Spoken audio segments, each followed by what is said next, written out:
துலாம் ராசி அன்பர்களே நண்பர்களே, சித்திரை 3 4ஆம் பாதம், சுவாதி விஷாகம் 1 2 3ஆம் பாதத்தில் இருக்கக்கூடிய துலாம் ராசி அன்பர்களே, ஐப்பசி கவனம் கவனம். ராகு 5இல் சஞ்சரிப்பதால் வேலைகளில் இழுபறி ஏற்படும். பிள்ளைகள் பற்றிய கவலைகள் அதிகரிக்கும். பூர்வீக சொத்தில் எதிர்பாராத பிரச்சனை தோன்றும். பயணத்தில் சங்கடங்கள் நேரும்.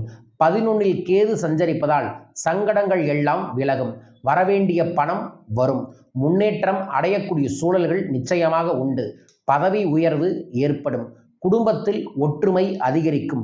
அக்டோபர் 27 முதல் குரு மங்கள யோகம் உண்டாவதால் உங்கள் செயல் வெற்றியாகும். குடும்பத்தில் இருந்த நெருக்கடிகள் விலகும். பண புழக்கம் அதிகரிக்கும்.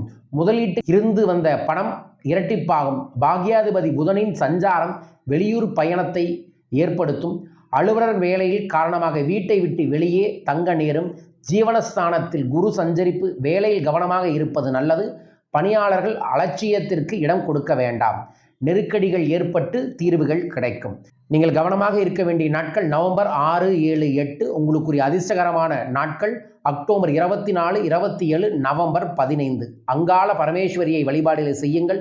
சமயபுரம் மாரியம்மன் கோயிலுக்கும் தில்லை காளியம்மனையும் சென்று தரிசனம் செய்து வருவது நன்மையை ஏற்படுத்தி தரும். ஓம் சமயபுரம் மாரியம்மனே நமோ நம என்கின்ற மந்திரத்தை ஜபம் செய்யுங்கள். தினமும் குங்குமம் நெற்றியில் இல்லாமல் எந்த காரியத்தையும் செய்யாதீர்கள். நல்லது நடக்கும். நடக்க வேண்டுமென பிரார்த்திக்கின்றேன். வாழ்க.